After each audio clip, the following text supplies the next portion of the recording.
Il faut que les parents arrêtent dès que leur enfant veut se lancer dans le monde entrepreneurial, de couper leur rêve. Parce qu'une fois que le rêve est plus là, c'est là que l'enfant n'est plus un enfant. Même quand tu es adulte, tu restes un enfant si tu as encore tes rêves. Quand tu passes à travers un obstacle, il faut vraiment que tu trouves comment est-ce que je peux apprendre de ça, puis comment est-ce que ça peut me propulser à un niveau. And you know I don't ever settle. Tell me you were better than that. And I met a pretty guy, let's be fine. Good guys, moi c'est DK. Moi, c'est YG King. You're watching Growing Pains. Let's get it. Donc aujourd'hui, les gars, on va parler de c'est quoi nos obstacles qu'on est passé à travers au début de l'entrepreneuriat, parce que nous, on a commencé nos affaires quand même jeunes. On a commencé avec nos projets et tout, puis on est passé à travers des obstacles qui étaient quand même difficiles. Surtout quand tu es jeune, tu vas passer à travers certains obstacles que tu ne serais pas passé si tu serais un peu plus vieux. So, like, on va break it down pour vraiment te dire step by step qu'est-ce que tu devrais t'attendre, parce que beaucoup vont commencer un business ou une ligne de vêtements, whatever. Like, they're gonna start running something, puis ils vont s'attendre que tout sera en rose, la vie en rose, tout sera correct. Mais c'est fou de croire ça, que tes amis vont te dire oui, je vais acheter tes vêtements, oui, je vais te supporter. Puis quand tu drops quelque chose, finalement tu hits un mur dès le premier step. Donc là, en ce moment, on va juste break down step by step ce que tu risques de vivre quand tu vas commencer à rentrer dans le monde entrepreneurial. Et aussi, il faut que tu prennes en note que quand tu rentres dans le monde entrepreneurial, ton mindset switch aussi. Tu n'es plus juste un simple citoyen, tu deviens un entrepreneur. Donc, you think out of the box. You're thinking out of the box. Parce que quand tu es un entrepreneur, tu dois think out of the box, en dehors de la boîte.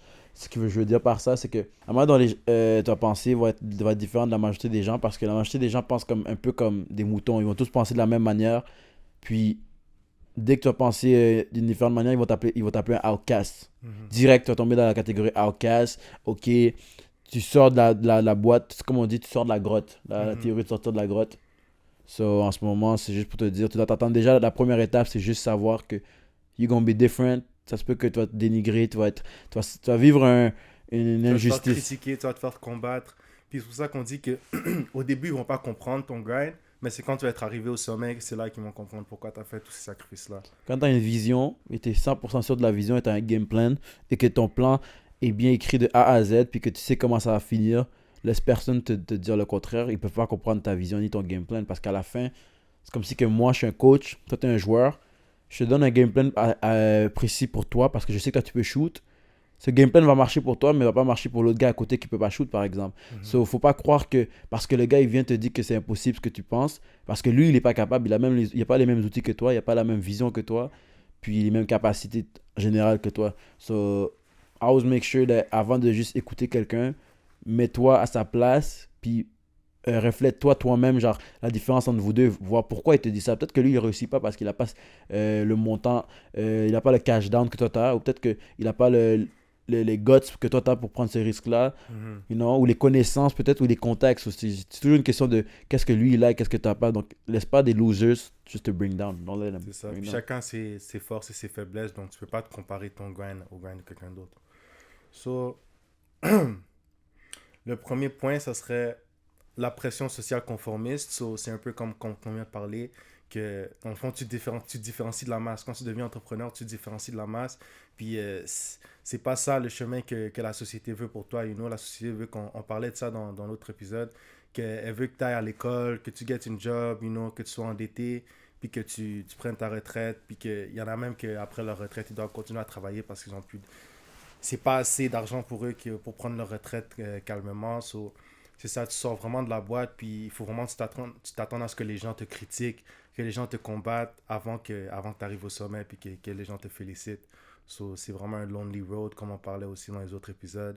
Tu vas vraiment être seul souvent, puis il va vraiment falloir que tu te redécouvres aussi, parce que c'est pas facile le monde des affaires, man. Puis juste ce que tu viens de nommer, c'est déjà un très grand sacrifice. Juste ce sacrifice-là, si t'es pas prêt à le prendre, c'est peut-être pas fait pour toi, parce que c'est vraiment un lonely road. Puis en tant qu'adolescent, c'est difficile de rester seul, parce que justement, tu es dans le monde où tout le monde est en groupe, tout le monde veut faire partie d'un groupe. Si tout le monde veut faire partie de quelque chose, so, ça fait partie de tes besoins, de ton besoin de, comment on appelle ça encore, d'appartenance.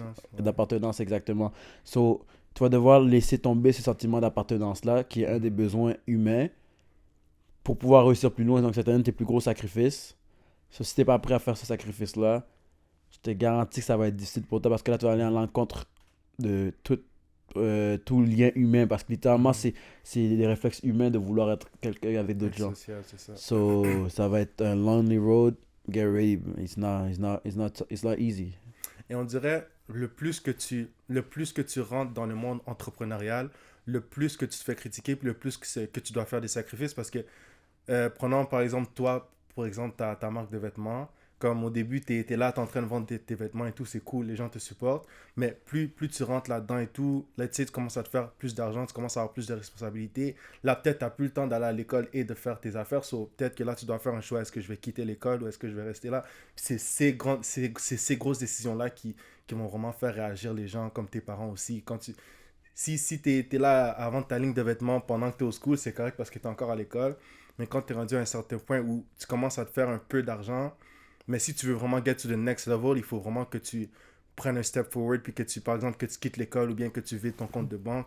Là, c'est des gros sacrifices que tu dois faire, puis c'est là que ça fait vraiment réagir les gens autour de toi. So, attends-toi vraiment à ce qu'au début, ça se peut que tu fasses tes premières ventes par-ci, par-là, c'est chill pour l'instant, mais rendu à un certain point, il va vraiment falloir que tu prennes des décisions difficiles. Puis c'est là aussi que la plupart des entrepreneurs abandonnent.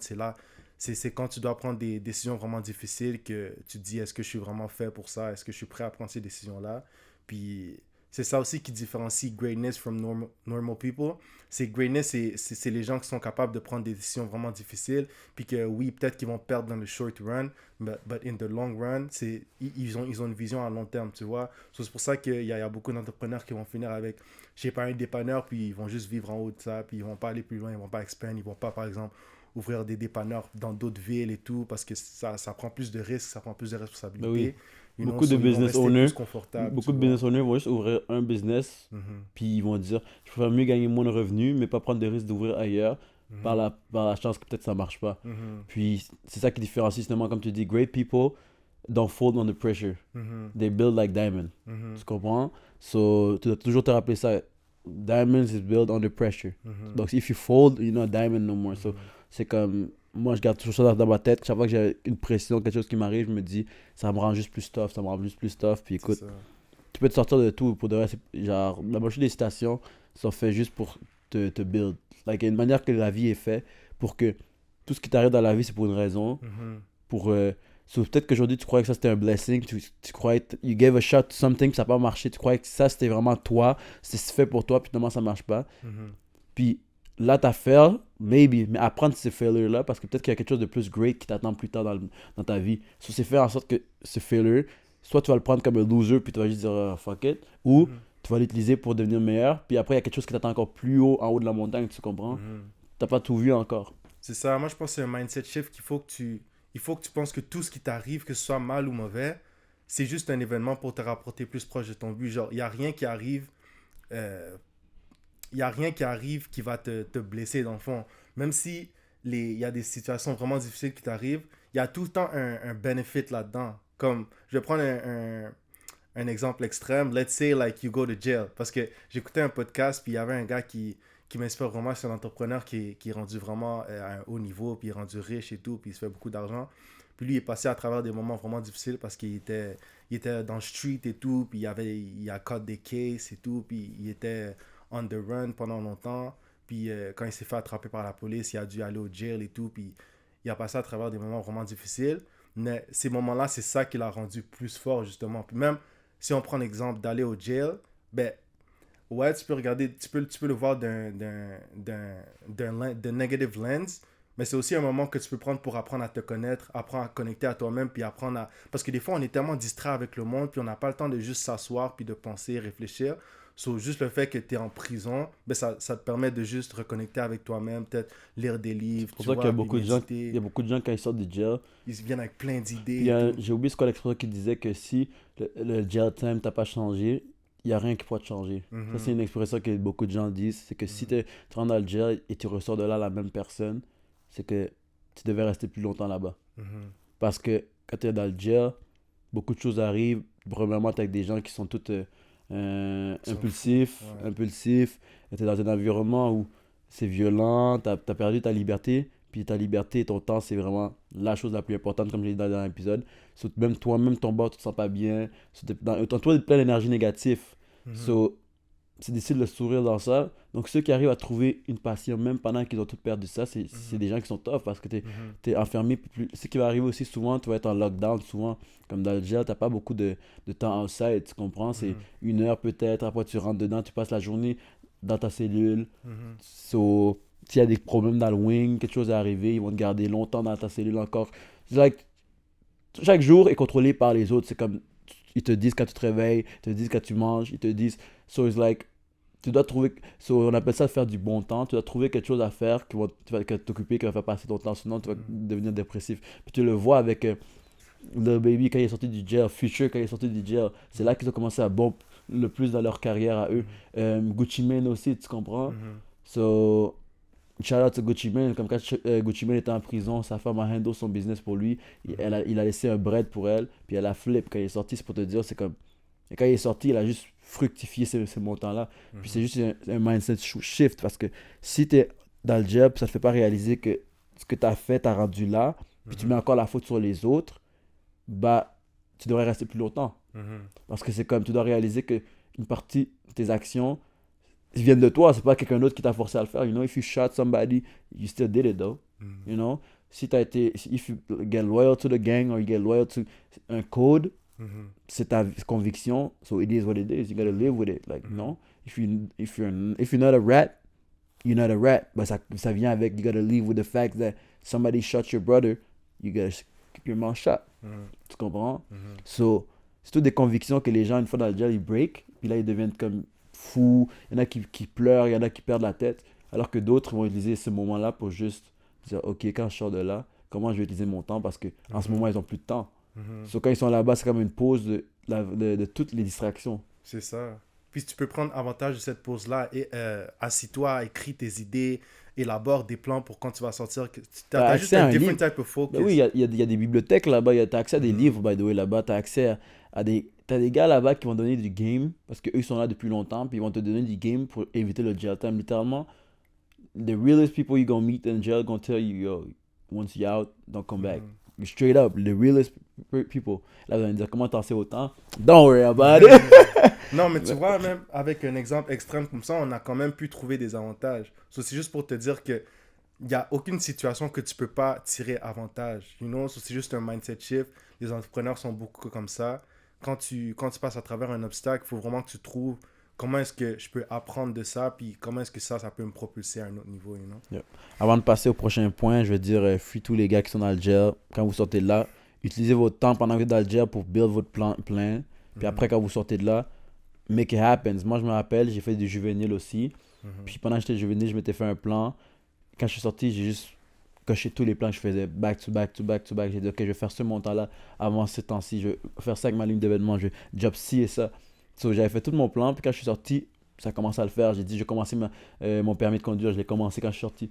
So, ça fait en sorte que bah, le temps que je faisais dans le Juvie m'a permis de travailler sur mes projets. Puis quand je suis sorti, il y en a même qui me textent qui étaient dans le Juvie avec moi et tout. Puis ils me disent comme, wow, like, je les ai en contact. Puis ils me disent comme, finally. Parce qu'il y en a qui je parlais de trade dans le Juvie. Like, je lisais des livres de trading pendant que j'étais là-bas, littéralement. Puis, parce que j'avais pas accès à un ordi, rien. So, j'ai dit, tant qu'à je vais au moins lire sur le trade. J'ai demandé à les... Tu vois, parce que tu n'avais rien à faire. Oui, je demandais à les gens là-bas pour me gagner des livres, tu comprends? Mes parents, ma famille, pour me fournir, j'avais rien à faire. So... C'est ça. Et avant le Juvie, j'aimais pas lire. On God, je lisais pas du tout. Mais là-bas, c'était le seul passe-temps que j'avais. So, j'ai dû commencer à aimer à lire. Je crois que le moment où j'ai commencé à aimer à lire, c'est pendant le Juvenile. Parce que j'avais pas le choix, je faisais rien de ma vie. On avait le droit parfois, comme à la télé la fin de semaine. Puis dès que tu contredis un agent ou quelque chose, il te ramène dans ta chambre. C'était juste comme... So, littéralement, quand t'es dans ta chambre, t'es là, je mettais une cassette DVD, j'écoutais ma musique, puis je lisais, je faisais des push-ups. Life simple, no problem, nothing. Puis est-ce que tu penses que tu serais là où est-ce que tu es aujourd'hui si tu ne serais pas allé au... Non, parce que j'aurais toujours pas aimé lire. T'aurais été distrait et tout. Non, surtout la lecture. Moi, c'est la plus grosse qualité que j'ai eue du juvénile, c'est la lecture. Ça, c'est la meilleure qualité que j'ai eue, c'est aimer lire. Parce que avant, j'aimais pas lire, je pouvais pas m'asseoir pour un livre, mais là-bas, j'ai fini comme 2, 3, 4 livres. Là. Tu comprends? So, ça fait longtemps que je me rappelle pas combien de livres que j'ai lus, mais j'en ai lu tellement, même que parfois c'est des bandes dessinées, pas obligatoirement de finance, mais juste le fait d'aimer lire, c'est bien parce que knowledge sont dans les livres. Ils sont pas à l'école, ils sont pas chez quelqu'un, souvent ils sont dans les livres parce que quelqu'un qui écrit quelque chose met son thoughts dans un livre. Même dans les bandes dessinées, tu peux apprendre quelque chose. Souvent, il y a des histoires derrière ce qu'ils veulent dire.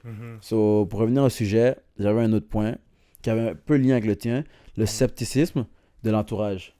So, un peu ce que je voulais dire, c'est comme parfois l'entourage peut manifester du scepticisme parce que justement vu que c'est comme nouveau pour eux, ils sont sceptiques parce qu'ils ont peur de De l'inconnu. exactement. Puis ça c'est humain, comme quand on a dit on va aller sur la lune ou quand on va aller dans l'espace, c'est juste oh peut-être qu'il y a des aliens ou peut-être que si, genre dès qu'il y a quelque chose de nouveau, l'humain se referme sur lui-même puis se dit non.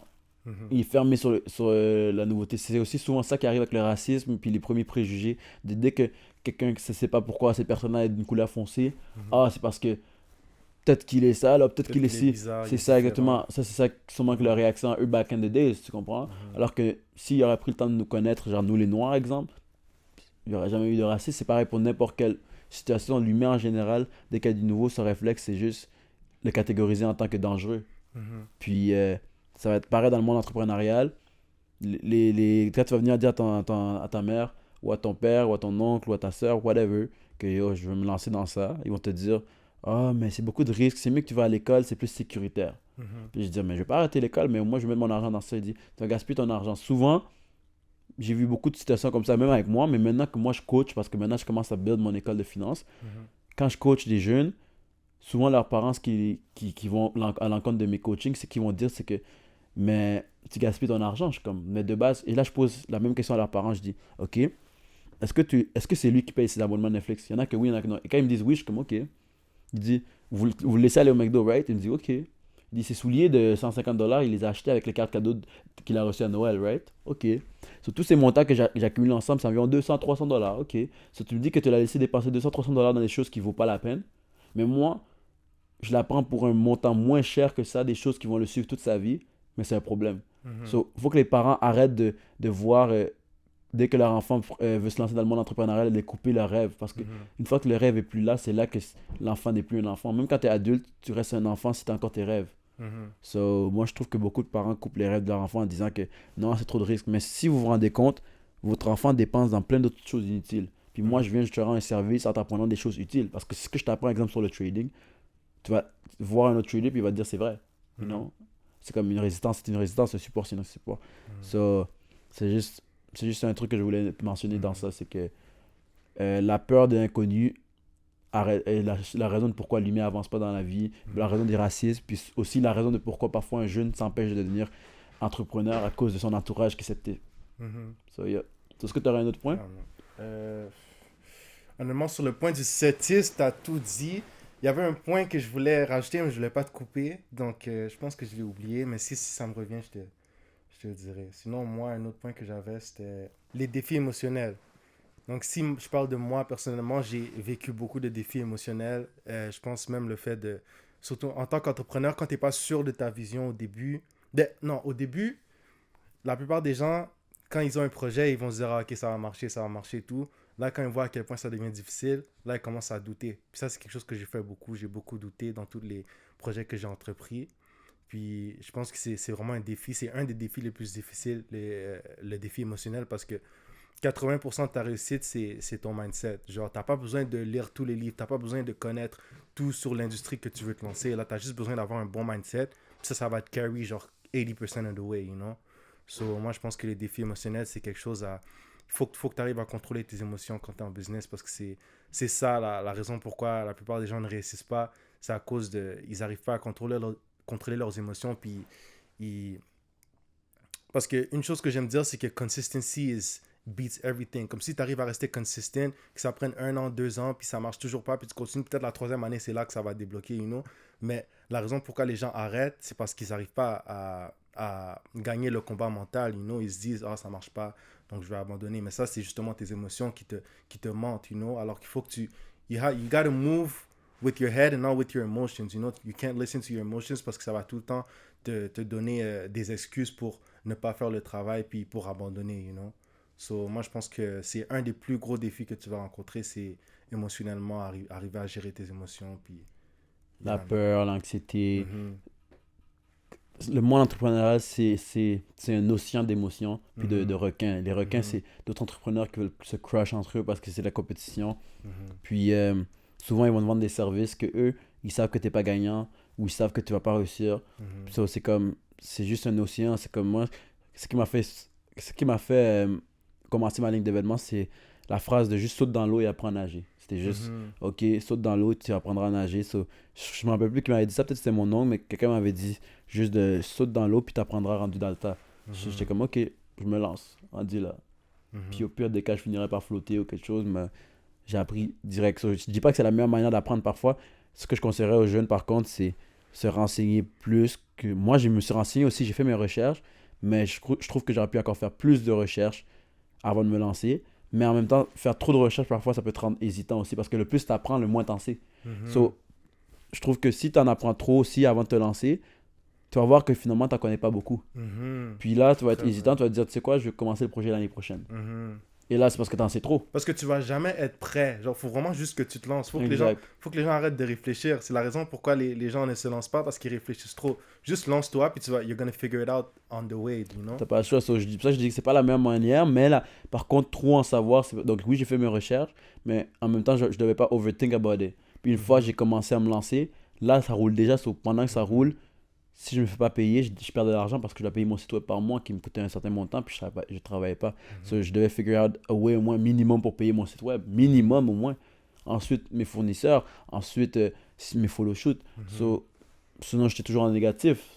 So... Et de toute façon, tu apprends tout le temps mieux par la pratique. Tu vas pas apprendre en faisant des recherches. C'est comme quand tu vas à l'école.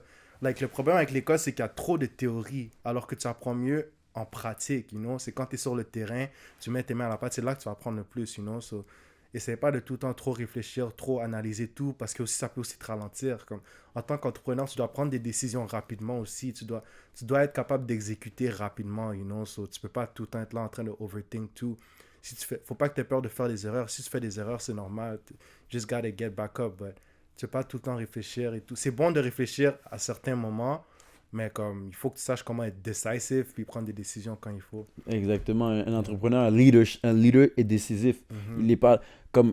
Tu peux savoir connaître un leader dans le groupe quand tout le monde ne sait pas, exemple, comment reconnaître un leader. Tout le monde ne sait pas quel resto manger, puis lui, ton ami se lève, il se dit qu'on va aller manger là, c'est tout. Puis là, tout le monde est comme, ok, parfait, on te suit. C'est ça. Puis peut-être c'est pas un bon spot, peut-être que le spot... Mais à la fin, il a pris une décision. Là. Et parfois, souvent, ça arrivait. Tu vois, par exemple, quand j'étais dans la voiture avec tout le monde, là, vous êtes comme on mange, je suis comme, si je vous dis quelque chose, allez chez Ali si c'est pas bon finalement. Mais vous n'êtes pas prêt à décider. C'est là, tout le monde est en train de swipe, je suis comme, ok, tu sais quoi, on va là-bas. Mais le truc, c'est qu'en tant qu'un leader, le problème, c'est que si ça va mal, tout le monde te dit, je savais de pas aller là-bas. Mais après, les leaders sont prêts à prendre ces risques-là. Exemple, moi, je prends le risque. Ça arrivait souvent dans les voitures. Le lycée, il rit parce que souvent, même parfois, ça faisait peur de dire une proposition parce que chaque fois ça allait mal, on dit, chaque fois tu proposes un bail, ça tourne toujours en rance. Je suis comme, mais au moins, je propose quelque chose. Mais si je disais rien, on tournait en tour avec une voiture. Dans la voiture, je suis comme ça.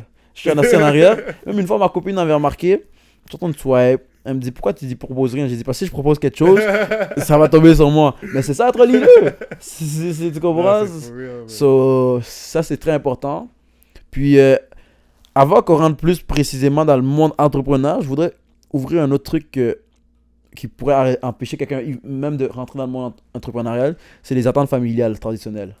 C'est que nous, exemple, souvent les familles immigrantes, ils viennent ici, ils s'installent. Eux, leur plan, c'est direct. Ils ont déjà un futur pour leur enfant. C'est comme... Surtout les immigrants. Oui, surtout. Oui, ça arrive à d'autres personnes ici, Canadiens aussi. Mais surtout, les immigrants, ils viennent ici, puis ils croient déjà choisir le futur pour leur enfant. Ils vont venir ici, ils vont inscrire l'enfant à l'école, puis ils vont déjà dire que lui va devenir ça. Ça, c'est une certaine pression. Puis le fait que, OK, quand on vient ici, on vient souvent ici défavorisé parce que, oui, là-bas, on était considérés quand même assez riches parce que souvent, les gens qui viennent immigrants ici étaient confortables dans leur pays parce que sinon, ils ne pourraient pas venir ici payer le visa. Mais quand ils viennent ici, c'est un choc pour eux parce que souvent, ils sont fiers là-bas, ils viennent ici, ils sont considérés comme pauvres. Puis là, le jeune garçon qui grandit en voyant comme sa mère struggle, surtout que souvent, le père, avec le stress, il va quitter, partir.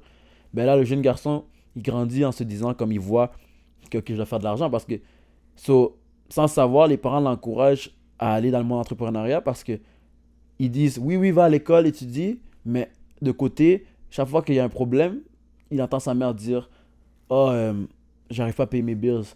Ah, c'est trop difficile de payer ma maison. C'est trop difficile de payer ici, l'épicerie. Parfois, le stress fait qu'ils disent même des mots qu'ils regrettent, genre, vous me coûtez cher, blablabla. Genre, juste en général, tu vois le stress que tes parents vivent. Ce petit jeune-là se dit, ok, non, ce chemin-là n'est pas fait pour moi parce que vous avez passé par l'école, puis en ce moment, regardez Si ça. je fais la même chose que vous, je vais arriver au même résultat que vous. Donc, c'est comme contradictoire, je trouve. C'est parce que tu dis au petit jeune, au petit jeune qui te regarde, ton enfant, tu le dis, ok, va à l'école, fais ci, ça, tu vas réussir. Puis, il regarde ceux qui ont fait ça, en train de struggle. Ils ont des dettes, ils ont des... Puis souvent, quand je dis le petit jeune, je me vise aussi moi-même, c'est souvent le problème que les parents vont nommer, c'est l'argent. Et après, quand il veut devenir entrepreneur, il va dire, toi, tu aimes trop l'argent. Mais c'est parce que toute sa vie, il a grandi en voyant que vos problèmes étaient de l'argent.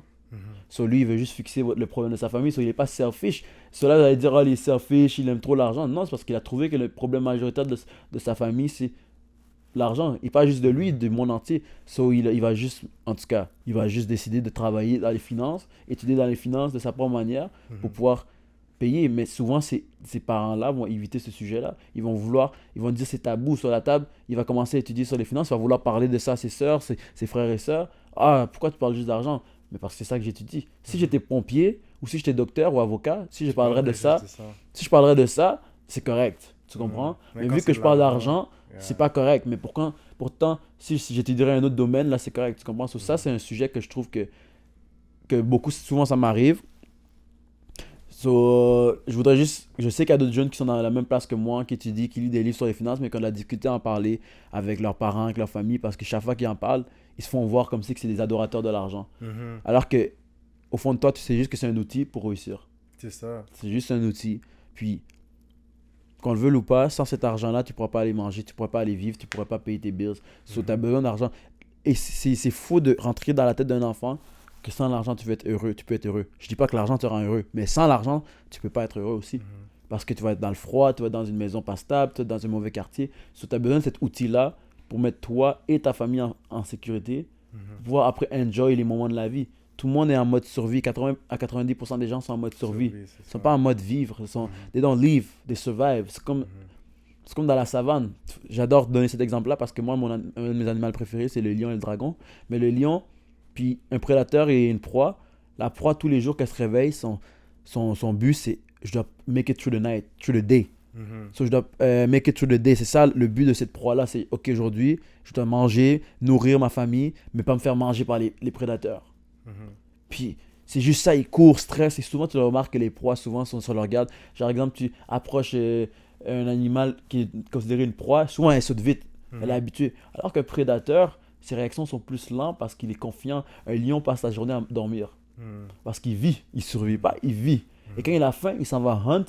Et once he eats, il est good. Un crocodile, souvent, les prédateurs sont souvent au même endroit. Puis ils chillent toute la journée. Puis quand ils ont faim, ils s'en vont chercher de la nourriture. Mais ils ne sont pas toujours en train de courir. Alors qu'une proie, all day, elle court. Les gazelles aussi. So, vois ta vie. Est-ce que tu veux être un prédateur ou une proie? Si t'es une proie... La plupart des gens, c'est des proies. C'est des proies. Ils vivent comme dans le stress, l'anxiété de ne pas pouvoir make it through the next month. Et un lion, il sleep all day. So, travaille fort pour rendre ta vie aussi confortable que celui d'un lion. Ouais, puis ça me fait penser à deux références de vidéos. La première, c'est, tu l'avais mis dans ta story IG, là, je sais pas si tu te rappelles, c'est un boy de l'immobilier qui parlait de, si tu veux, dans le fond, l'école, c'est bon pour, genre, si tu veux avoir une vie confortable et tout, mais tu auras toujours des dettes, puis tu vas jamais pouvoir vraiment prendre soin de ta famille, l'acheter. Il avait dit aussi, ça briserait pas une pauvreté générationnelle. Le curse, la generational, like, poverty curse. Oui. So, si tu veux vraiment faire quelque chose d'extraordinaire dans ta famille, break the curse, puis vraiment prendre soin de ta famille, ne plus avoir de dettes, vraiment être good. Genre, c'est pas à l'école que tu vas apprendre ça, you know, puis ça m'a fait réaliser des trucs aussi. Shout out to him. J'ai oublié c'est quoi sa page, mais si je connaissais son nom, je donnerais shout out. Je le follow si je le vois à chaque jour. Moi aussi, puis il dit des facts, il dit des facts, mais les gens vont toujours hate dessus parce que c'est contradictoire de ce que la société dit. C'est l'inconnu. Mais à la fin, il dit, il n'y a aucun métier qui va détruire une pauvreté générationnelle. C'est-à-dire que si de base vous n'êtes pas pauvre, ok, ton métier va juste continuer un peu le lifestyle, mais si vous êtes pauvre de base, ça va détruire ce lifestyle. La deuxième référence que je voulais parler, c'était un coach en entrepreneuriat ici à Montréal il disait qu'il y a deux types d'entrepreneurs. Il y a un type d'entrepreneur qui c'est juste naturel, genre. Eux, toute leur vie, ils ont toujours été comme naturellement un entrepreneur. Comme quand ils avaient 12-13 ans, ils étaient là à vendre des bonbons, vendre des trucs à leurs amis. You know? C'est des gars qui ont ce hustler in them. Toi aussi, je te considérerais comme ça parce que même à 15 ans, tu avais commencé ta ligne de vêtements. You know? Il y en a... Ça, c'est l'expression que je dis, the hustler heart. J'appelle ça un hustler. Il y en a d'autres qui vont le build. Ça va devenir le hustler skin. But si tu as un hustler heart, tu peux pas finir sans un hustler. Un hustler le sait quand il a né, un hustler. Depuis que tu es jeune, tu le sens que tu n'es pas confortable. C'est ça. Et ma mère, en passant, désolé de te couper avant que tu continues, mais ma mère me le disait toujours, genre je dis toujours ça à ma mère, même quand j'étais jeune, au primaire, on a essayé de me faire skip une année, parce que c'était facile l'école, ou sinon j'étais juste comme là en train de niaiser, mais j'ai jamais pris mes devoirs au sérieux, j'étudiais pas vraiment, mais je passais quand même, puis j'étais juste comme, I don't want this.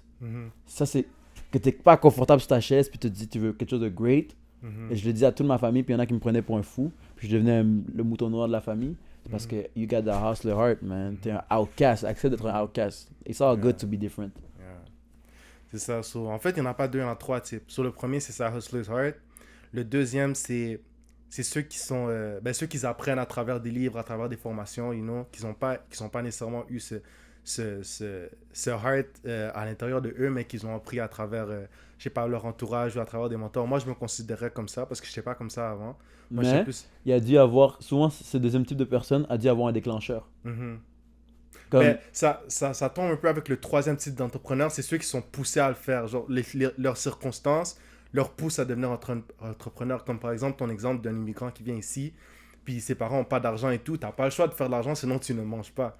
C'est moins pire parce qu'au Québec, tu as toujours des gens qui peuvent t'aider. Mais exemple, aux States, ça arrive plus souvent, ce troisième type-là, parce qu'il y a des endroits qui sont plus défavorisés, vraiment plus. Comme ici aussi, on a des hoods, on a des ghettos, mais on a quand même des gens qui nous aident, des subventions.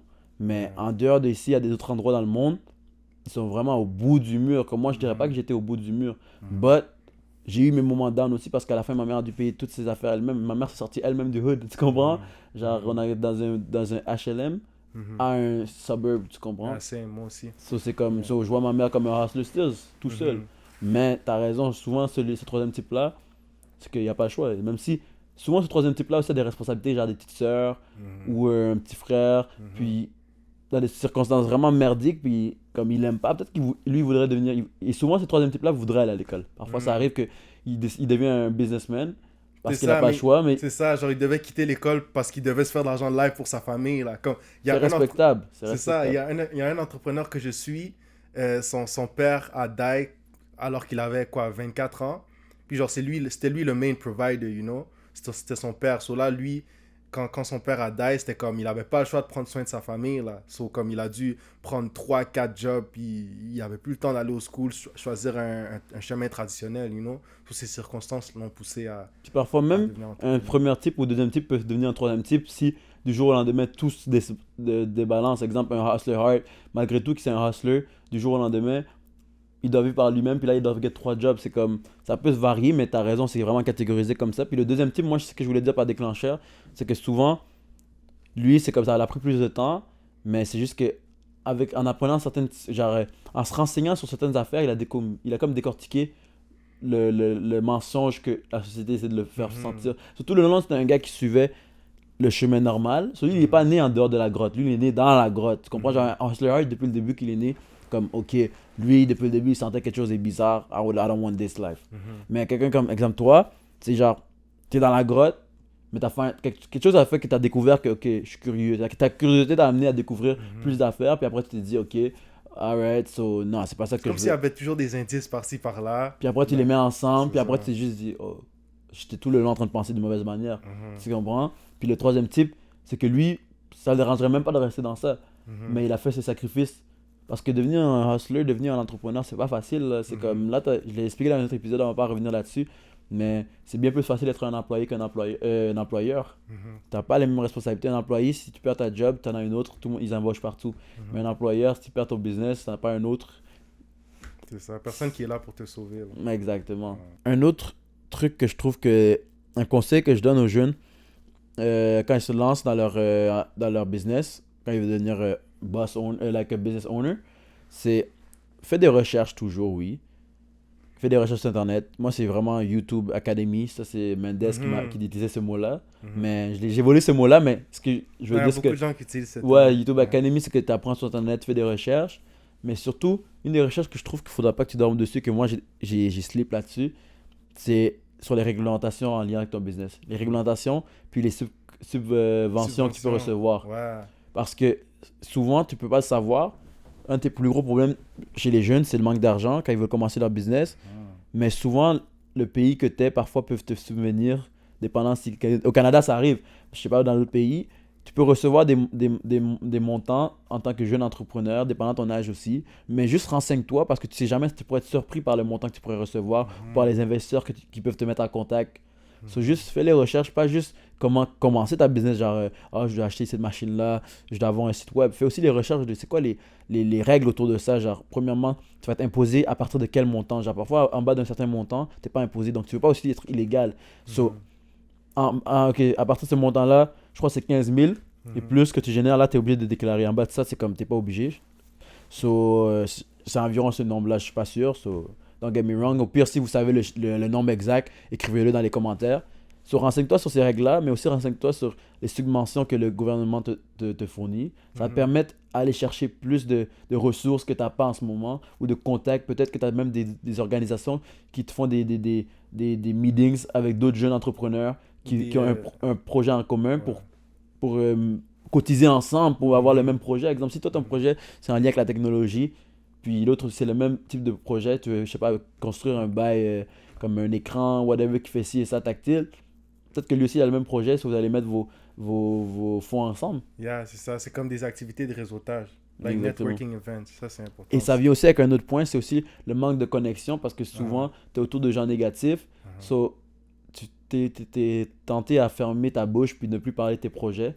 Mais plutôt au contraire, exprime-toi, pas avec, mais argumente pas. Exprime-toi, mais argumente pas. C'est-à-dire, dis-le aux gens ce que tu fais, mais n'argumente pas s'ils commencent à te dire que tu es fou. Parce que si tu ne t'exprimes pas, ça se peut que la personne que tu dis ça pensait la même chose, puis là, tu viens de perdre une opportunité d'avoir un business partner. Mais si tu fermes la bouche, en essayant pas quelque chose, comme Rich Dad Poor Dad le disait, genre Robert Kiyosaki, il disait juste fais des causes, genre ouvre tes mains, agrandis-les partout, essaie de toucher partout pour genre juste essayer de reach out to more people. Parce que sur 100 personnes, ça se peut qu'il y aura 5-10 personnes qui vont retourner ton appel. C'est juste talk your project out, mais dis pas le game aussi à 100%, il y en a qui vont te le voler. Bah, yeah, so j'ai dit comme 3 points à 1 parce que c'était tout relié ensemble, je trouve.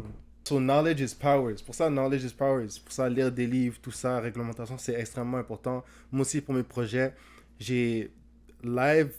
Bon, pour moi, c'est compliqué. Il faut vraiment que je mette mon argent par moi-même. Mais rendu à un certain point, je peux avoir accès à des subventions. Puis, c'est ça. C'est pour ça que je dis knowledge is power.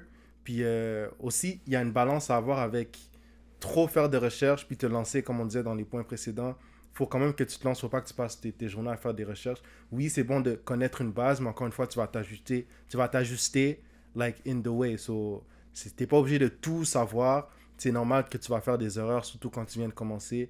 Mais c'est bon d'avoir une bonne base puis de faire tes recherches aussi parce que ça peut t'aider à te propulser aussi. Là.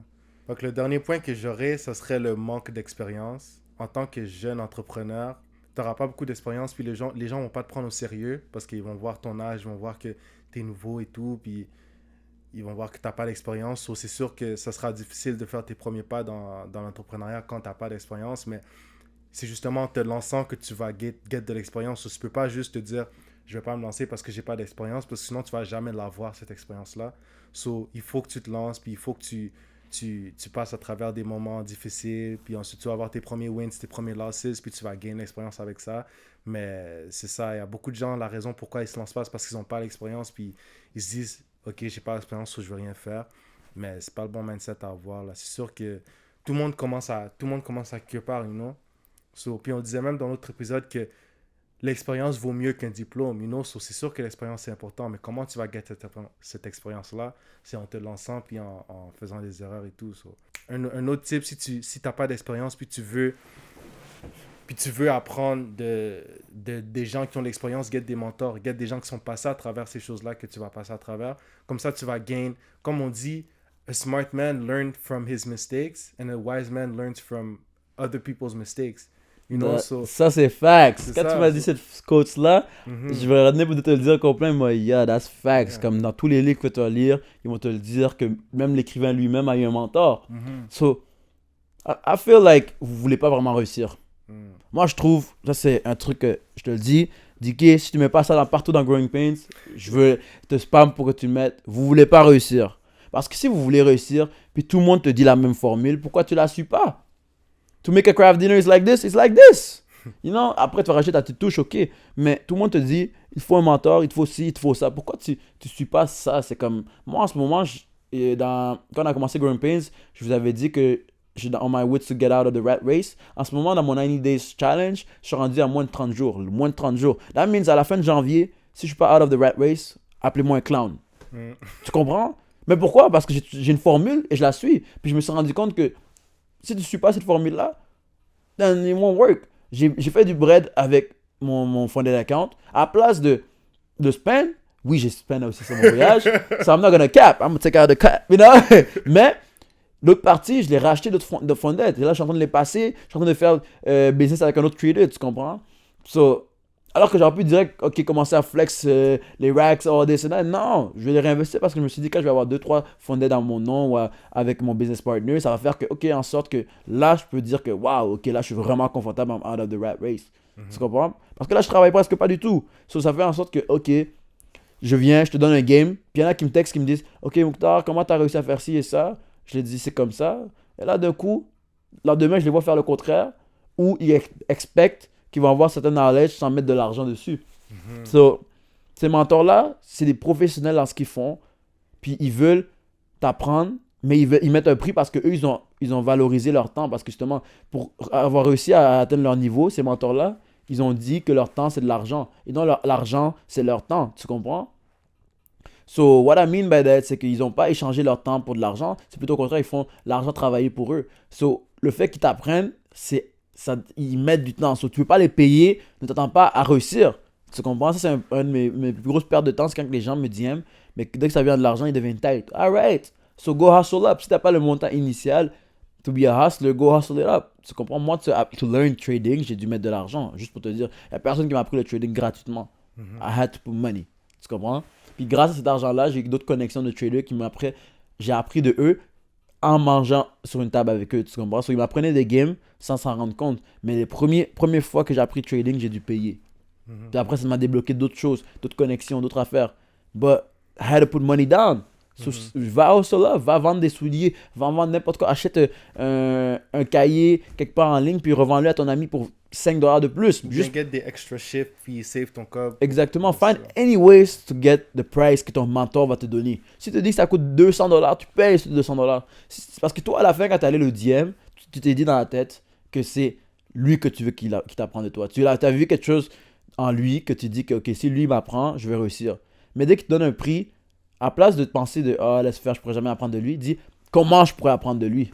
Ça, c'est le mindset shift. À la place de juste dire « Tu switches ton mindset », à la place de juste dire « Ok, à la place de dire « Je peux pas me payer ça », c'est « Comment je pourrais me payer ça ?» C'est pareil quand tu vas acheter une voiture, tu dis « Ok, là, j'ai pas les montants, comment je pourrais avoir cette voiture de rêve ?»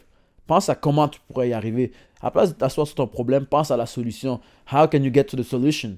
So, si moi, je suis un petit jeune, puis je veux à tout prix que ce soit toi qui m'apprends quelque chose, je vais venir m'asseoir, c'est quoi ton prix? Ok, bet. Selon son prix, je pourrais savoir combien de temps ça va me prendre. Ok, donne-moi un mois, dans un mois, je reviens te voir. Puis là, il va voir que je suis sérieux parce que si je dis, quand j'aurai l'argent, il va être comme, ok, quand ça peut être n'importe quand, ça peut être jamais. Mais si je donne en plus une date fixe, c'est comme une promesse que je fais entre moi et lui. Sauf si je la respecte pas après, lui, il va juste dire, ben, il est pas sérieux en tant qu'élève. Mais si je la respecte, il va être comme, waouh. Il avait $0 au moment qu'il m'a demandé ça. Puis il a respecté en ce temps-là à payer ses affaires. Mais c'est trop de comme clown vient te DM. Et si tu dis que c'est ton mentor, mais tu fais déjà une mauvaise image de toi-même, tu comprends? So go hustle up. Ça, c'est correct de ne pas avoir le montant. Mais au moins, va get ce montant-là, tu comprends? Si tu sais que ça te coûte $200 pour get un knowledge qui va te faire $1 million, pourquoi tu ne paierais pas? C'est ça. L'affaire, c'est qu'il faut que les gens regardent le value and not the price. Let's say, quelqu'un te charge $500, puis le $500, ça représente toutes tes économies. Genre, il faut pas que tu regardes le prix, il faut que tu regardes le value. Qu'est-ce que tu vas get de ce course-là? Ce course-là pourrait changer ta vie, pourrait changer la vie de ta famille. Mais toi, tu regardes juste, j'ai juste $500 dans mon compte de banque, j'ai pas envie de de le dépenser. Sur le monde, ils sont trop focus sur le prix, mais il faut que tu regardes qu'est-ce que cette formation-là peut t'apporter, parce que $500 pour l'information que tu vas apprendre, c'est rien, là. Parce qu'avec ce $500 que tu dépenses, tu vas pouvoir, genre, générer des milliers et des millions Et après. C'est comme ça. Ça vaut quoi, c'est un 50, game plan que tu $500? pourras réutiliser toute l'année. C'est ça. Genre, knowledge is worth so much more than just $500. So, like, Le people nombre need de to fois stop. Le nombre de fois je suis revenu à $0 C'est et ça. comme je finis d'acheter un course à 2000, là boum, je vois un autre course Un qui autre. m'intéresse, $1000. Là après Mhm. ça, j'ose même pas en parler à des gens qui sont fermés d'esprit ou à mes parents parce qu'ils vont être comme oh, tu dépenses ton argent n'importe comment. Je suis comme non, je dépense mon argent dans des knowledge. Mhm. Mais ils vont jamais comprendre ce truc-là. Ils vont dire oh, chaque fois qu'on te demande de l'argent, t'en as pas. Mais parce que tu me demandes de l'argent pour des trucs inutiles. Mhm. Genre, tu me demandes de l'argent pour aller acheter ce cadeau-là, pour aller participer à ci. Mais par contre, quand c'est pour. Je vois un value dans quelque chose que je veux apprendre, I'm gonna put the money in. Je vais find a way, je vais appeler mes boys, je vais dire yo, on cotise tout dans ce bail-là. Puis j'explique le game plan. Puis moi, je gagne une crédibilité autour de mes gars parce qu'ils savent que si je les prends en prendre de l'argent, je les rembourse. Si c'est late, je vais les dire pourquoi. Puis aussi ils savent qu'avec l'expérience, ils ont vu que j'ai fait des money moves aussi. So, ils savent que je vais pas les mettre dans un truc de scam. You know, I'm not gonna just put you in a scam move. Je vais te dire, yo, voici les risques, voici ça. Je t'ai emprunté ça, voici le problème, pourquoi ça marche pas. Ok, au pire des cas, on va s'arranger comme ça. Ok, parfait. Mais je vais toujours trouver un moyen de payer mon shit parce que il y a une raison de pourquoi. So, si je veux à tout prix quelque chose, si je dois appeler 10 de mes amis, je vais appeler 10 de mes amis, je vais dire, yo, je veux ce course-là. I want you to pay for that shit. Ok, tu me rembourses? Oui, dès que je génère ça. Tu comprends? So, tu as des contacts, tes amis. So, si tu n'es pas capable de compter tes amis pour t'aider dans ton rêve, est-ce que c'est vraiment tes amis? Tu comprends? Si, exemple, vous êtes tous broke, je comprends. Mais si lui, tu le vois qu'il flex $10,000 et toi, ton bail coûte $100, emprunte-le son $100. Ton ami va être ton investisseur. Mhm. Un good circle va faire business avec toi. Tu comprends? C'est ton investisseur dans ton rêve, boum, boum.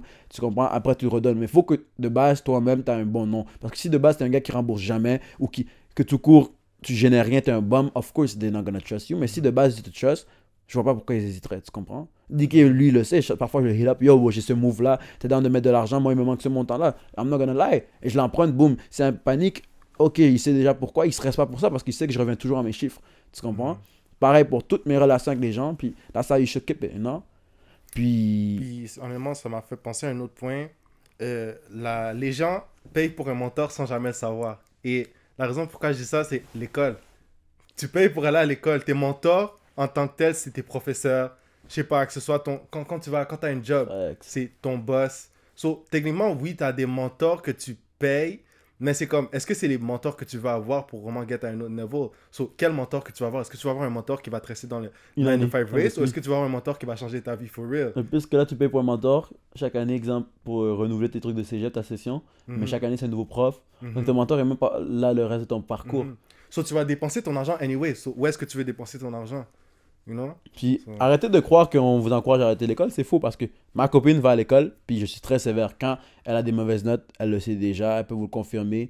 Like, je suis comme, ok, moi j'ai arrêté de se distraire parce qu'il y avait un moment où elle a failli redoubler à cause de moi, sans qu'elle me le dise. J'étais comme, non, là tu focuses trop ta relation sur nous et moins sur tes notes. Ça, c'est faux, je vous encourage pas de ça, je vous dis juste que arrêtez de vous mentir à vous-même. L'école va pas vous rendre millionnaire. C'est faux. Ça peut être un game plan pour vous rendre millionnaire avec votre salaire. Peu importe la job que tu as à faire, si tu l'investis bien, ça peut te rendre millionnaire. Ce n'est pas nécessairement ton travail qui t'a rendu millionnaire. Parce que ceux qui deviennent millionnaires d'un travail, ils ont investi. Demande à n'importe qui. Mon propre banquier m'a dit, oui, j'ai des blocs immobiliers. S'il gagnait 1 million juste avec sa job, pourquoi il investirait dans l'immobilier? Les docteurs aussi, ils ont souvent des blocs, ils ont des stocks, ils ont des affaires qui run. So, les plus gros dirigeants dans le monde ont des investissements. So, pourquoi toi tu crois que juste ton petit diplôme va te fournir 1 million? Non, il va te faire un 100K per year avec 45% d'imposés. Puis yo, c'est fini, tu viens de perdre la moitié. Donc là, à la fin, tu es à quoi? 45-50% d'argent que tu as fait. Sur tous les montants que tu as fait, ils vont t'enlever la moitié. Like, stop lying to yourself. So, just know that money, you're gonna find it somewhere else than school. But, tu peux trouver ta passion à l'école parce que tu apprends à te connaître. So, arrêtez de croire que Growing Pains, on banne l'école. Non, on est avec l'école, on a tous été des étudiants ici. J'adore l'art. Quand je détestais l'art au secondaire, mais au cégep, j'aime ça parce que je trouve que les gens qui sont dans les cours d'art sont vraiment très bons, élites. So, ma copine est dans l'architecture. Stop saying like, oh, je encourage les gens à arrêter. Non, mais je te dis juste que si tu es là-bas pour une question d'argent, drop out. C'est ça, spécifiquement pour l'argent, parce que oui, l'école apporte beaucoup de bénéfices, comme mes meilleurs amis que j'ai aujourd'hui, c'est à cause de l'école, c'est bon pour networking aussi, même si tu deviens entrepreneur dans le futur, tu peux quand même travailler avec des gens qui sont à l'école, ils peuvent travailler pour toi, ils peuvent t'aider dans tes affaires et tout, so, c'est pas nécessairement une mauvaise chose, mais il faut juste que tu l'utilises comme un outil pour aller où est-ce que tu veux être. Par exemple, tu veux get une job qui va t'aider à, je sais pas, gain un certain montant d'argent que tu pourras ensuite investir, parce que c'est sûr qu'avec les montants que tu gagnes dans des jobs normales, des fois c'est pas assez, mais ça dépend de ton chemin aussi, mais tu peux utiliser l'école comme un outil, et aussi tu peux aussi apprendre beaucoup de choses comme time management, Tout est un outil dans la vie. networking skills, Tout est un outil. Et comme on disait au début, il faut toujours que tu trouves c'est quoi le positif dans ta situation. L'école pourrait peut-être t'aider d'une certaine façon que tu ne le sais pas Like encore. un high income job. Mais, exemple, si finalement tu décides d'aller travailler au McDo, comme je le disais, tu viens de couper du temps que tu vas t'aller perdre à l'école parce que c'est des années quand même d'études. Mais là tu as 1 an de McDo, but well used. Si tu es dépendant de tes responsabilités, tu pourrais bien l'investir, tu comprends? Acheter un Phonet account, là, ça coûte 6 à 800 $, by the way. Tu passes le challenge, tu as un 100K account, tu coules le challenge et tu as perdu ton 700 $. Mais si à chaque 3 à 6 mois, tu réessayes, bon, ça c'est un game que je te dis, it took me 3 years to pass one Phonet challenge. Maintenant, je m'en vais à passer mon 2e et mon 3e challenge en moins de 1 mois. So, once j'ai compris le Tout game, le temps au début que c'est difficile, man. c'est ça. Une fois que tu fais ton premier 100K ou tu fais ton premier 1 million, whatever, ça va être très tough. Mais une fois que tu comprends le game, le repasser. Dès que j'ai passé mon premier challenge, j'étais déjà comme, OK, gotta go buy another one. Mais ça m'a pris 3 ans. Et sur ces 3 ans-là, j'ai raté 4 à 5 fois un challenge. Like, that's crazy. So, calcule 700 $ fois 5, 800 $ fois 5. C'est environ ces prix-là, les challenges par année. So, c'est comme beau. Il y a des années où j'ai fait 2 fois. En février, j'avais refait le challenge, février-mars. Je l'ai coulé à la 2e phase. Tu vas te dire comment tu peux rater la 2e phase, c'est la plus facile. Même les traders autour de moi rient de moi pour dire ça. C'est comme ils disent, normalement, quand tu passes la première phase, tu dis, t'as déjà gagné. Je l'ai coulé. Quand j'ai dit à ma copine, j'ai dit, OK, écoute, là en ce moment, je vais être dans mon learning phase. J'ai dit, j'ai coulé, je sais pourquoi. Je vais prendre le temps d'apprendre. Puis je l'ai même dit, après l'été, début hiver, c'est un bon moment pour revenir dans les trades. Parce que l'été, les moments, c'est festif, c'est mauvais de trade. Je l'ai donné un game plan à ma copine, j'ai dit, après, je reprends le trading. Je vais pratiquer entre le moment où j'ai raté et l'été. Puis une fois que je get de ce knowledge-là, je vais passer un challenge début hiver. Qu'est-ce que j'ai fait? J'ai fait mon game plan. Puis je l'ai passé. Puis moi, je l'ai saisi parce que je l'ai actually manifesté en février après avoir coulé un challenge en 2e phase. Ça, c'est comme, j'ai eu un game plan, learning phase. I wasn't expecting to make money during those 2 times. Je me suis dit, entre ces 2 temps-là, je suis là pour faire du knowledge. Je suis juste là pour apprendre. Puis j'ai un temps pour me faire de la knowledge, j'ai un temps pour me faire de l'argent. Il faut que tu arrives à vraiment break down tes moments pour apprendre. Il faut que tu te donnes du temps pour apprendre. Je me suis donné un big lapse et ça faisait 3 ans que j'apprenais. J'ai mes droits d'être impatient. J'aurais pu me dire, OK, non, je vais tout de suite get un autre challenge. Non, I said, no, relax a little bit. Just learn. J'ai acheté un nouveau livre, je l'ai commandé en ligne, j'ai lu mon buy trading. And then, boom, je passe mon challenge. 48 heures, boom, je vais, oh, tu comprends? Après ça, j'ai fait remonter un client qui a été down bad de 91K. Je l'ai fait remonter à passer un challenge aussi, tu comprends? So, 3 ans pour passer un challenge, puis en 1 mois, je passe 3 challenges. Tu comprends? C'est comme, yo, à la fin de janvier, là, j'ai un autre challenge que je passe. Si vous voulez, je vais le poster. Si vous me followez, vous allez le voir. So, n'oubliez pas, à la fin de janvier, I'm out of the rat race. Puis, j'avais 2 points à dire sur ce que tu as dit parce que c'était vraiment bon. La première chose, tu n'aurais pas été capable de faire tout ça si tu aurais eu peur de dépenser de l'argent. Donc, tu vois, comme on dit, les gens qui ont peur de dépenser l'argent pour des courses et tout, tu n'as pas eu le temps de réinvestir sur ce test-là. À chaque fois que tu coulais, tu n'avais pas peur de sortir l'argent parce que l'argent va toujours finir par te revenir. Là. Like, tu peux perdre l'argent aujourd'hui puis le regret demain, you know. So, faut que les gens arrêtent d'avoir peur de l'argent. C'est comme si les gens ont tout le temps genre peur de l'argent, peur de sortir l'argent, mais c'est en sortant l'argent que ça va rentrer. You know, tu peux pas faire de l'argent. Pour faire de l'argent, il faut que tu sortes de l'argent.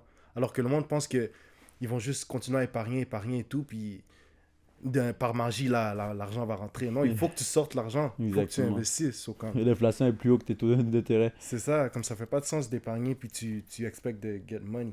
Puis l'autre truc, c'est de reverse engineer. Comme tu as dit, tu avais un plan. So, c'est quoi ton plan? Puis il faut que tu break down ton big goal en small goals. Comme par exemple, let's say tu veux faire $1 million. Regarde pas le $1 million. Ça veut dire quoi, $1 million? Ça veut dire quoi, 83 000 par mois, quelque chose comme ça. Ça veut dire quoi? Ça veut dire 20 000 par semaine. Ça veut dire quoi, 20 000 par semaine? Ça veut dire 3 000 par jour. Puis, OK, comment est-ce que je peux faire 3 000 par jour? Tu vois, t'as passé de 1 million de dollars à comme 3 000 par jour. Ça, c'est beaucoup plus manageable. Ok, là, tu te dis, comment est-ce que je peux faire 3 000 par jour?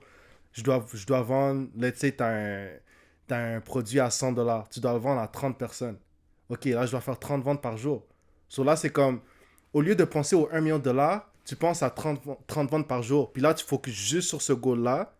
Puis exponentially, sans même que tu le remarques, tu vas arriver à ton 1 million de dollars. Mais c'est parce que tu as réussi à break down ton goal en manageable things that you can do every day. You know? Parce que ton 1 million de dollars, tu vas pas arriver là par magie. Il faut que tu aies un plan de comment est-ce que tu vas faire pour arriver là. You know? C'est quelque chose que j'ai commencé à faire. Puis ça m'aide beaucoup à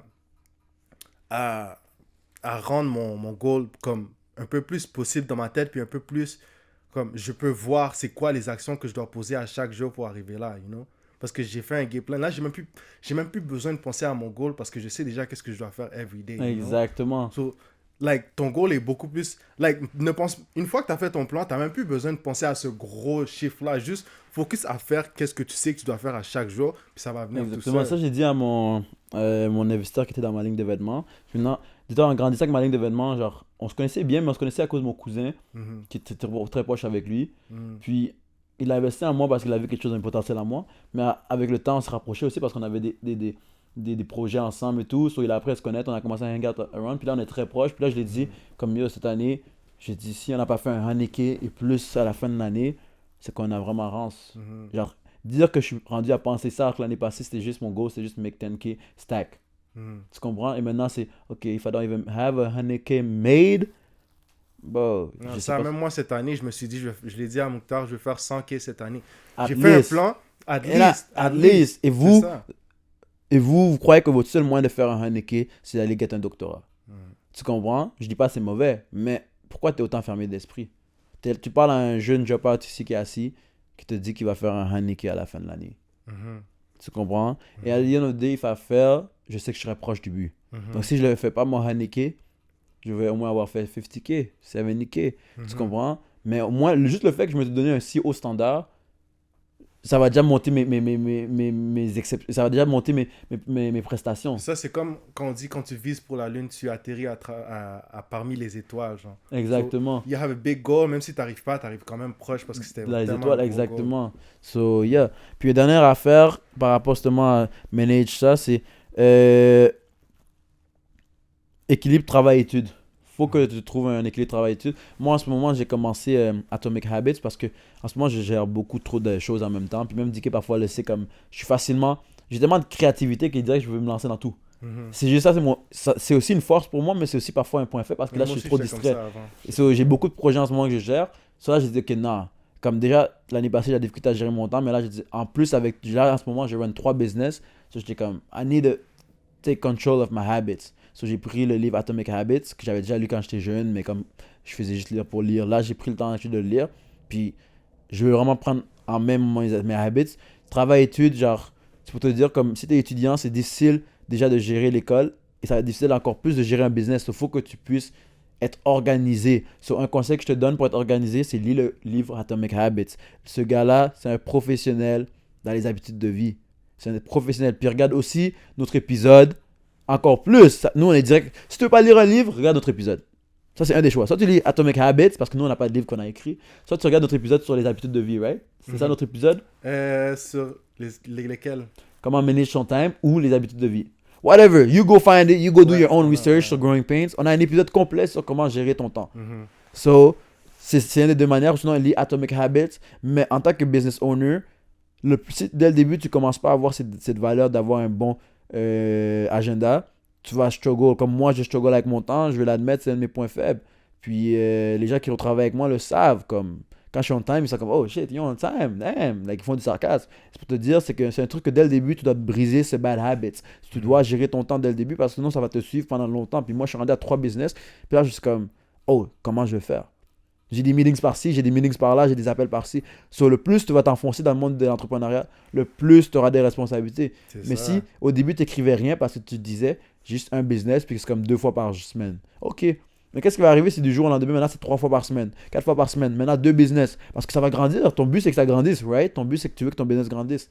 So, comment tu vas faire pour gérer ce temps-là? So, dès le début, tu dois avoir des bons habits juste pour un. How you do one thing is how you do everything, comme on dit tout le temps, Dick le dit. So, sous-estime pas ton premier business en te disant que j'ai pas besoin d'agenda parce que c'est juste ça. Non, c'est juste ça, commence déjà à bien le gérer. Et un temps quand tu travailles dessus. Aussi, ça c'est important, avoir un temps quand tu vas comme travailler sur ton business parce que tu peux pas juste travailler ton business randomly. Il faut qu'il y ait un temps où tu te dises, tu vas t'asseoir et tu vas regarder tout ton business de A à Z de la semaine, tes ventes, puis tu vas te dire, OK, qu'est-ce que je vais changer à la fin du mois? Il faut que tu aies un planning où ça va être juste dédié à ton business. Yeah, c'est ça, parce que je l'ai dit dans un autre épisode que quand on n'écrit pas ce qu'on va faire, on a tendance à pas le faire. So, regarde ton schedule, regarde tes temps libres, puis comment est-ce que je peux remplir ces temps libres-là, you know? Parce que si tu l'écris pas, je dis tu vas pas le faire, tu vas rester sur Netflix. Every week. Mais si c'est écrit, like, you know, OK, at this time, like, bro, mon calendrier est rendu rempli. Là. Un autre bac que je vais te montrer. En parlant de ce qu'il vient de dire, notre algorithme de Growing Pains sur IG nous montre que des livres, des trucs de game changer. Ça, c'est bon aussi. Ça, c'est récemment, j'ai pensé à ça. Je sais que peut-être je suis pas le premier qui a pensé à ça. Pas juste pour les entrepreneurs, mais pour tout le monde. Si tu sais que IG, ton phone, TikTok, c'est l'endroit où tu passes le plus de temps, puis c'est un réflexe que tu swipes. C'est un réflexe que tu es un petit zombie qui est comme ça. Même moi, ça m'arrive parfois d'être des bails d'animal. Tu comprends? Ça arrive.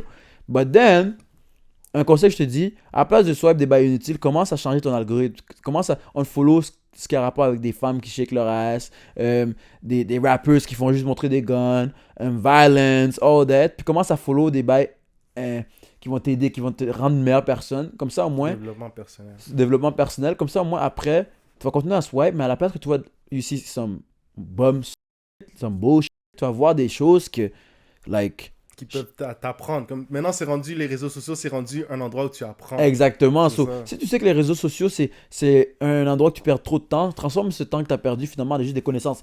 Même si c'est des connaissances qui sont inutiles, tu as appris quelque chose à moins. So, pendant que moi, maintenant, je suis sur mon phone, je suis souvent sur IG. Là. Sur TikTok, pas du tout. Parce que I'm just not a TikTok person. But sur IG, je suis là, je regarde. Mais tellement que j'ai changé comment mon TikTok est, je dis mon algorithme est, ça fait en sorte que j'apprends des choses pendant que je swipe. Parfois, j'en envoie même à surtout ma copine, parce que ma copine, je travaille là-dessus sur d'autres projets. J'envoie à DK, Vishek, all ma team, je les envoie des choses. Mais c'est toujours par rapport à ça, parce que je tombe dessus. Ce n'est pas nécessairement en rapport avec mon business, mais c'est juste, oh, je savais pas. C'est comme, tu apprends quelque chose. Oh, OK, yes, I wasted some time on social media, but I wasted some good time on social media. Parce que là, j'ai appris quelque chose. Et maybe tu crois que tu vas l'oublier parce que tu n'as pas pris en note. Tu n'es pas obligé de le prendre en note. Mais ton cerveau oublie jamais quelque chose. Ton subconscient ça va... change son subconscient. Puis le moment où tu en auras besoin, tu vas te rappeler. Ton cerveau, c'est vraiment c'est comme ça. Sur le moment même, il va l'oublier le next day. Mais le moment que tu vas tomber dans une situation comme ça, tu vas être comme, oh oui, j'avais vu ça sur IG. So, Et aussi, quand tu vas être confronté à certaines situations, c'est comme si ton mindset a changé parce que à chaque jour, c'est ça que tu vois. Tu es sur ton phone, tu vois des trucs. So, tu vas commencer à penser comme qu'est-ce que tu vois sur IG, you know. So, quand il y a une situation que tu vas être confronté, sans même le savoir, ta manière de penser va changer, ta manière de voir la situation va changer à cause de ça. So, si tu as des amis entrepreneurs, fais-les regarder cet épisode-là. Fais-les regarder l'épisode sur on dit comment manage ton time. Et aussi, le meilleur cadeau que tu peux le faire, c'est d'acheter un livre. J'ai fait ça à ma copine. J'ai acheté d'autres choses comme des trucs sweet. Mais le meilleur cadeau que je l'ai fait, puis au début, elle était comme, elle était contente, mais je le voyais que c'était pas son truc le plus excitant. Je le voyais que j'ai acheté un livre aussi, mais j'ai acheté d'autres affaires, mais je le voyais comme j'ai acheté aussi un smartwatch et tout. Puis je le voyais que c'était pas comme. C'est le livre le moins excitant. Mais genre pour elle, elle était comme oui, contente, mais ça se voyait que c'était comme le livre, le cadeau. Mais maintenant, elle se rend compte que finalement, non, parce qu'elle a acheté un course de dropshipping à $2000. Là, tu vas te dire, j'ai dépensé 2000 pour un course. Mais elle est sur le point de commencer à se lancer. Mais elle avait déjà un avantage parce qu'elle me disait, la plupart des choses au début, je les avais déjà vues dans le livre. So, elle a vu que ce que je l'ai acheté, c'était pas de la bullshit. So, ça fait qu'en sorte que, ok, la majorité des choses, elle avait déjà pris en note parce que je l'ai dit, commence à apprendre à prendre en note. So, le fait que parfois, tu te rends pas compte que tu rends un service à quelqu'un en offrant un livre. Il va croire que ça a servi à rien de le lire. Puis là, finalement, dans un truc qui commence, il l'a vu dans le livre. So, un livre, moi, maintenant, j'adore quand on m'offre des livres.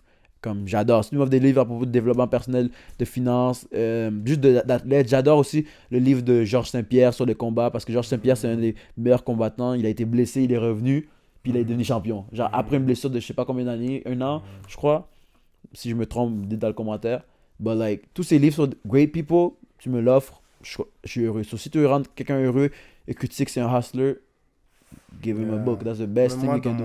Même moi, dans mon panier Amazon, j'ai mis un Kindle. Je sais pas si c'est quoi. Oui. Kindle. So, comme Acheter ça, un j'aurais livre. pas besoin d'acheter des livres à chaque fois. J'ai juste à acheter un Kindle. Puis je pense que ça vient avec un abonnement. Tu peux Ah ouais? avoir un abonnement puis get tous Je les vais livres prendre que en tu note veux. parce que j'ai entendu parler de Kindle, mais je savais pas comment ça marche, mais Ouais, je vais c'est me ça. renseigner dessus. Ouais, Tu je vois, pense. mon réflexe, prendre en note. Mhm. Tu devrais avoir le même réflexe. Prendre en note. Si tu dis à quelqu'un, ouais, on se voit demain, take note. Ok, après-demain, je vais devoir faire ce devoir, take notes. Mhm. So, Kindle. Info. Yeah. Subscription. On Amazon, right? Ouais, c'est vraiment. Perfect. Delete même pas cette partie que je prends en note. Je veux que les gens voient c'est quoi un réflexe d'un boss. You feel me? Ouais, beau. So, On ça a va être donné ça beaucoup pour de l'épisode. tips, man. Ça va être ça pour l'épisode. Ouais. Écoutez, pour de vrai, je vois déjà des changements chez quelques personnes qui nous DM, genre qui nous disent comme yo, depuis que j'ai écouté ton épisode, je commence à faire ci, ça. Je suis vraiment content. Je tiens à remercier toute notre. Comment on appelle ça encore? Notre. Nos abonnés. Nos, Tous yeah, nos notre, supporters. nos supporters. supporters. Yeah, I won't call you no fans, parce que moi je trouve que t'es pas un fan, tu me supportes. Et moi je vous supporte, je veux qu'on réussisse ensemble. Mhm. Puis, suivez ma page YG King sur Instagram. J'ai une nouvelle offre que je vais parler au prochain épisode qui va vous permettre à vous de sortir de votre situation financière et sortir des rat race. So, let's get it, man. Ah, j'espère que vous avez apprécié. N'oubliez pas de like, comment, share. Parlez-en à vos amis. Puis on se voit au prochain épisode. Ciao.